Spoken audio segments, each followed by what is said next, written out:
What's going on, Eric? Well, we were supposed to shoot something today, but unfortunately, the party that we were supposed to shoot with, they did not arrive on time. And we do these video podcasts all the time, so you really won't be able to figure out who it was. Point being is we had something set up. Noah came here, Noah who's filming right now, and it takes him, what, you think 30 minutes or so, or an hour to set up.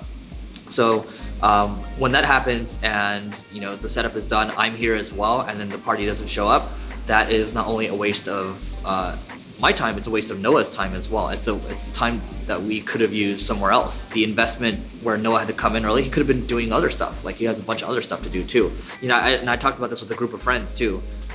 The ultimate disrespect, I think, that I see is when someone is not on time. Especially if it's a group, it's a group meeting, and we have 5 people in the room, and someone decides to come in 5 minutes late, 10 minutes late. And then what happens? They think, oh, it's just 5 minutes, but no, it's actually 5 times 6, right? 30 minutes, because that person plus the 5 others, you're multiplying it. 6 times 5, it's 30. When you think of it as a business owner, it's actually very frustrating because I'm the one that is paying the salary. So you look at it literally as money that's flying out the door. It is disrespect because, yeah, you can say your call ran over, you can say this, but if you prepped ahead of time, if you told your other party that you had a hard stop, or you have to just end your call 5 minutes early, like if you prepped ahead of time, that shows that you thought about it. But to let your calls run over and let other people wait for you, that is a complete waste of time. This is why, like, when people come in to interview at the company, if they're late, and the first thing I ask is, why were you late, right? And you want to say it in a nice way, and I have said it in a nice way past. But I remember this one guy came in late, and then he started sweating profusely. And he's like, well, I'm late because the bus was I caught the bus and it didn't come at the right time. But it's like, dude, no, you could have came in like earlier. If you thought ahead of time, it would have been fine. But the fact that you didn't think about it and you came into this interview, it already tells me how you think about a lot of things. Remember, I always keep saying, like, how you do anything is how you do everything. One of my biggest pet peeves is if you come in late. And then I remember when I was debating with my friends, like my friends from back home, like even like 2 minutes late, even 5 minutes late, if you have a really good reason, yes, but most of the time you're not gonna have a really good reason. Sure, there's exceptions, but I think it's the ultimate disrespect. Especially if you come in late and you start asking for other exceptions and then you start dragging things out, that shows your character. And at least for us, it's not a fit for our organization, which is why, yeah, you gotta be accountable at the end of the day, one of our core values.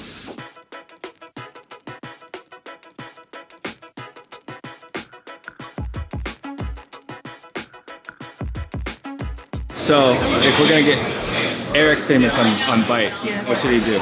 Eric should cosplay, or he should make a music video. Lip syncing? Yeah. I think that he should roast campaigns. If you're gonna get famous on Byte, what would you do? Nothing. I wouldn't want to be famous on Byte. I do something that no one has done before. There's a lot of different personalities or different styles of memes out there. We need to find Eric's sense of humor, his lane, make memes of those things, and then figure out how to make those memes videos. Done. Any other questions? Now what are we doing, Hannah? Now we're having a meeting in the stop sign, talking about guest carousels. For those of you who have been following our Instagram, we've got a lot of like these cool carousels coming out, and now we're trying to figure out a way to get those carousels to other people's Instagrams because Zach, what happened? They worked, right? So I'm so confused. What are you doing? What's up, Hannah? what's going on?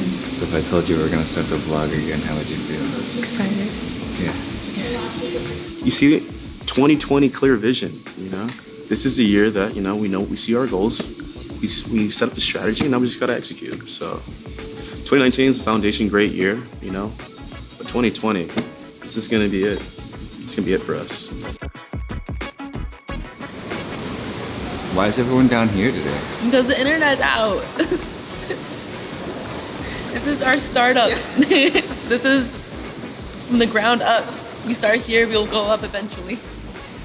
And then wasabi and soy sauce, you're not supposed to mix it. That's a very traditional thing. Bruh, once I pay my money, I do what I want. Did you see the wink? They're very justice. Did you see that I just winked at the camera? Oh, God. Yeah. I didn't get that. Can you do it again? I'm gonna give it to my boy Justice. Sunday, yesterday, I was eating with a couple of friends and I found out we're just grabbing food at the buffet and all of a sudden someone said, dude, Kobe Bryant passed away. I was like, no way. Like, because it's my hero kind of growing up. And so Kobe Bryant passed away. I checked Twitter immediately and it was confirmed by TMZ. I'm still actually feeling it right now. And I think the reason I'm feeling this is because I followed him for over 24 years. Like when I first got to middle school, everyone was talking about Kobe Bryant, and like I've been through life with him, saw everything. He's a inspiration to us all. Like literally his work ethic, working. I remember one time he was practicing for the Olympics, and he was 34 years old at this time, and he was in at the gym. Called the trainer when he met a trainer, and he's like, "Oh, like hey, can you come practice with me?" It was 4 a.m. He was drenched when the trainer showed up at like 5. So he was practicing since probably 4 a.m. or so. And they practiced, they trained until maybe 7 or 8 a.m. And then the official practice starts at 11 a.m. So the trainer comes back in, sees LeBron James, Carmelo Anthony, these other basketball players, they're all talking. They haven't even started practicing yet. Kobe's still there. He's drenched in sweat. And you know, the most amazing thing is, trainer walks up to him and is like, hey, like, did you get any rest or anything? He's, oh no, I just finished up right now. I had to make 800 shots after we finished training. So that's the type of work ethic. 34 years old, won 5 championships already, 17-time All-Star. That's Kobe Bryant, right? So that's why he's everyone's idol, like generational idol. And so literally, I mean, right now, like I don't usually feel emotional, but I do. So I sent an email out to my team this morning because 2020 hit and like all these crazy things are happening. You have the coronavirus. It's crazy. It's such a big thing. And you have Clayton Christensen, the author of The Innovator's Dilemma, Innovator's Solution, all these amazing books that he's just this amazing guy that was hired by Intel, all these big companies, and he fundamentally shifted the way that they think. Steve Jobs, Andy Grove, all these people. You know, Clayton Christensen passes away Friday. Kobe Bryant goes by helicopter, which is really unfortunate, goes yesterday. Early in the morning. And then last year I lost a close friend from a helicopter accident as well. I lost him in Kenya. Life is just short, right? I think that's my main lesson I was giving people. It's just you don't know when you're gonna go.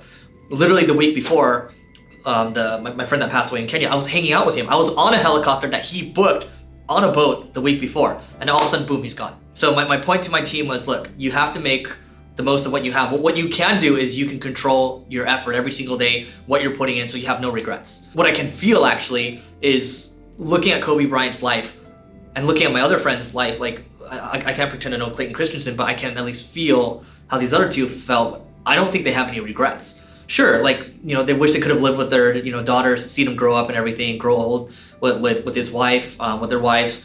But, you know, at the end of the day, you come in, you fight, you push every day. That's all you can do. Because the next day, you don't really know if life's guaranteed. You don't know if you're going to get really sick, knock on wood. But that's the one thing you can control. So for you, if you're not happy with your job, then quit. If you don't like your boss, leave.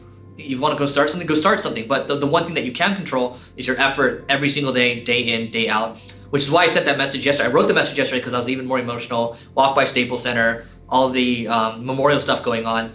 But yeah, man, 41 years old and he didn't even start yet. That's the thing. He won all the stuff. He did all the stuff playing basketball. He didn't even start yet. And that's the sad part. He had all this other stuff going on, you know, the books, the venture fund, all these amazing things. The guy was just getting started and life is just unfair. So make the most of what you can, keep pushing, and that's all you can really ask for.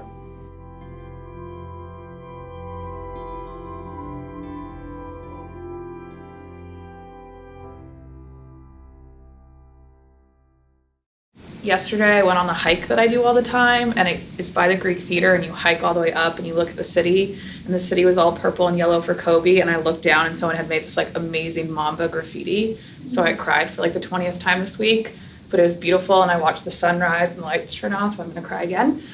Kobe.